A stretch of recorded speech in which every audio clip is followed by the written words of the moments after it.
Qu'est-ce que le traité transatlantique, ou le TAFTA? C'est ce que l'institution européenne nomme le TTIP ou PTCI, Partenariat transatlantique pour le commerce et l'investissement. C'est une négociation en vue d'ouvrir ou de développer un grand marché économique transatlantique entre l'Amérique du Nord et l'Union européenne. Les rues de Paris sont faites pour moi. Il est question de s'accorder sur les modèles déjà existants, par exemple l'accord général du commerce sur les services, ou encore l'ALENA, un accord existant depuis près de 20 ans entre le Mexique, les États-Unis et le Canada. À terme, il s'agit de créer un bloc intercontinental unifié. Le grand marché transatlantique en est une construction supplémentaire, tout comme le partenariat transpacifique, US-Asie sans la Chine. Tous deux sont accompagnés au même moment d'une nouvelle organisation de l'Union européenne, avec le découpage des nations en euro-régions. Le traité transatlantique, c'est déjà un projet de longue date. 1990, déclaration transatlantique. 1995, constitution du Business Dialogue à la demande des États-Unis. C'est un groupe d'entreprises. 2007, création du Conseil économique transatlantique. Est-ce qu'un seul candidat à la présidentielle de 2012 vous en a parlé? Connaissons-nous vraiment le fonctionnement de l'Union européenne? Ici, la Commission européenne, composée de commissaires non élus, présente des recommandations. Les 28 gouvernements de l'Union européenne acceptent ou refusent ces recommandations. Pour le TAFTA, la Commission est le négociateur unique. Aucun pays ne peut prendre l'initiative de s'immiscer dans la négociation. La Commission est assistée d'un comité spécial, le 207, où sont représentés les 28 pays de l'Union européenne. Voici quelques dates. Le 13 février 2013, Herman Van Rompuy, président du Conseil européen, et José Manuel Barroso, président de la Commission européenne, signent avec Barack Obama, le président des États-Unis, la procédure en vue de négocier le grand marché transatlantique. Le 23 mai, le Parlement européen donne son feu vert à l'ouverture des négociations. Le 14 juin, les 27 pays membres, parce qu'ils n'étaient que 27 à ce moment-là, approuvent le mandat de négociation sans aucune consultation des parlements nationaux. Le 8 juillet, les négociations commencent à Washington, malgré le scandale de l'espionnage généralisé de la NSA. Il est certain que cette initiative de grand marché transatlantique n'est pas la volonté des peuples européens qui subissent l'austérité et une augmentation de la pauvreté. Cela vient d'en haut, du 1%. Les rues de Paris sont faites pour moi. D'ailleurs, la Commission européenne a reconnu avoir préparé les négociations au préalable, avec au moins 119 réunions avec de grandes entreprises. Y a-t-il eu une seule réunion publique? Vous l'aurez compris, les négociations sont secrètes et l'Union européenne maîtrise sa communication. Heureusement, il y a eu des fuites. Dans un document appelé Trade Sensitive, on peut avoir un aperçu. Dans le préambule, on peut lire « Le partenariat est basé sur des valeurs communes ».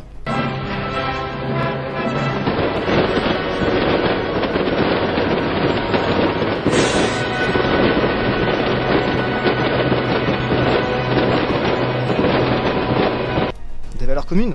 Mais lesquelles?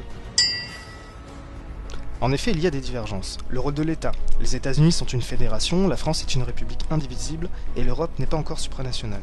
La religion est prédominante aux États-Unis, alors qu'en France et en Europe, c'est la laïcité qui domine, en principe.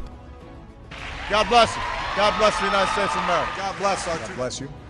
May God bless the United States of America. God bless the United States of America. God bless you. God bless the United States of America. La justice, le droit du travail, les droits des consommateurs ne sont pas les mêmes non plus. L'environnement aussi, puisque les États-Unis n'ont pas ratifié Kyoto. La culture, puisqu'ils ne sont pas signataires non plus de la Convention de l'UNESCO. Le rapport entreprise privée-politique est divergent en France et aux États-Unis. La peine de mort, la vente d'armes sont aussi des points de désaccord. Enfin, sur le plan international, les États-Unis et la France divergent parfois, comme à l'ONU avec le discours de Dominique de Villepin, qui nous opposait à la guerre en Irak. Bon, si la Commission européenne n'a pas voulu s'embarrasser avec ces différences, voyons voir la suite. L'accord prévoira la libéralisation réciproque du commerce des biens et des services, ainsi que des règles sur les questions en rapport avec le commerce, avec un haut niveau d'ambition. Donc l'accord qui est négocié, c'est pour libéraliser et redéfinir les règles actuelles. Qu'est-ce que cela donne, le libéralisme en Europe? Redéfinir les règles, oui, mais dans le sens des entreprises, pas sûr. Déjà que les règles actuelles ne nous protègent pas beaucoup. L'accord s'applique à l'échelle de l'État, de la région, du département, de la commune. Les obligations de l'accord engagent tous les niveaux du gouvernement. Donc ce qu'il faut comprendre, c'est que ces négociations ont pour but d'ouvrir de nouveaux marchés, non pas en créant de nouveaux marchés, mais en détruisant les services publics à tous les niveaux des territoires, afin d'en faire des marchés privés. Quel est le résultat de la privatisation déjà menée dans les services publics? L'objectif de l'accord est de générer de nouvelles opportunités économiques pour la création d'emplois et la croissance, grâce à un accès accru au marché, une plus grande compatibilité de la réglementation et la définition de normes mondiales. Dans cet article, il y a 3 problèmes. Oui, 3. Premier problème, redéfinir les normes mondiales suppose déjà que les États-Unis et l'Union européenne ont la volonté d'imposer aux nations du monde, comme à la Chine ou la Russie, leurs normes, en comptant sur le nombre de consommateurs qu'un grand marché transatlantique représenterait, soit 500 millions de personnes. Le deuxième problème, c'est que redéfinir les normes mondiales suppose de s'accorder dans des domaines tels que l'agroalimentaire avec les OGM, les énergies avec le gaz de schiste, l'automobile, les produits chimiques, les produits pharmaceutiques, les industries de la santé, les techniques de l'information et de la communication, les services financiers. Enfin, le troisième problème que cet article pose, c'est que ces négociations pour une union économique et commerciale avec l'Amérique du Nord ont pour argument la création d'emplois et la croissance. À ça, 2 choses. Oui, 2. La première, c'est que l'Union européenne a commandé une étude sur les perspectives de gains qu'entraînerait le grand marché transatlantique. Cette étude a été réalisée en mars 2013, après la ratification de la procédure par Barack Obama, Van Rompuy et Barroso. C'est le Centre de recherche économique de Londres qui a rédigé ce rapport. Il a été validé depuis par la Commission européenne. Dans ce rapport, on y trouve des phrases appelant à se méfier des limites de l'étude à cause d'une véritable difficulté de prévision. Les prévisions sont celles-ci. Plus 0,5% de croissance pour le produit intérieur brut de l'Union européenne. De 400 à 500 000 emplois créés pour l'Union européenne contre 26,5 millions de chômeurs actuellement. Cette prévision est pour quand ?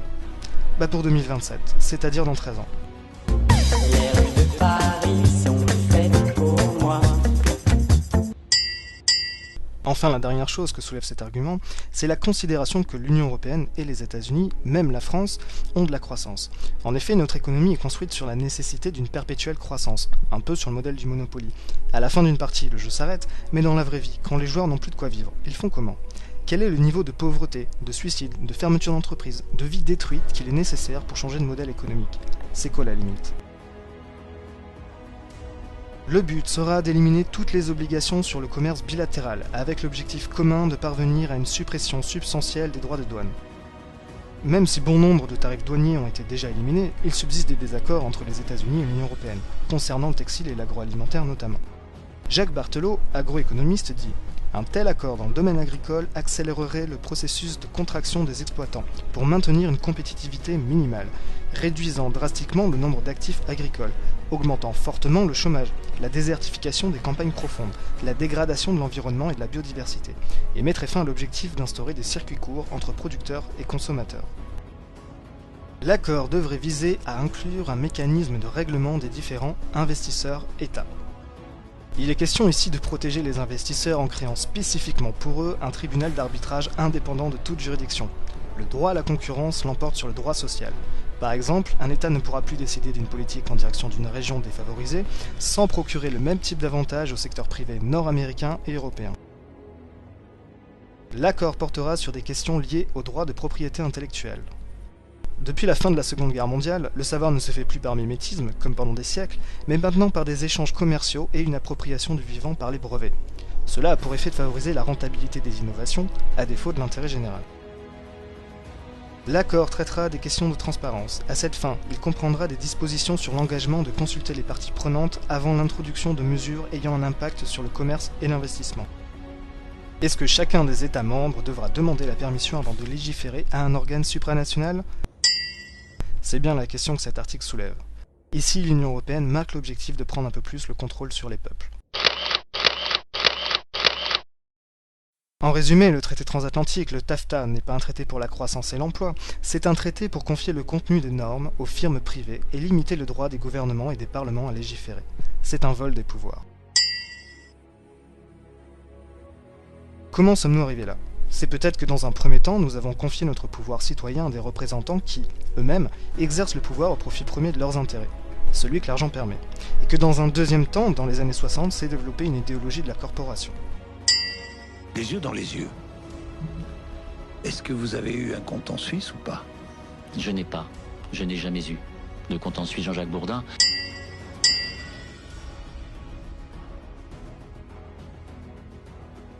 Le traité transatlantique pose la question suivante. Est-ce que nous voulons vivre dans une société du chacun pour soi, individuelle, ou est-ce que nous voulons vivre dans une société unie par des intérêts communs ? Finalement, l'utilité du traité transatlantique, c'est qu'il bouscule le réveil des consciences, car il met en exergue, par opposition, l'engagement des peuples à se mouvoir dans une société meilleure. On y retrouve des mouvements comme celui de la transition, des colibris, des anticorps, de la démocratie directe, les engraineurs, et tout un tas d'autres projets vers une évolution de la société par l'action contributive.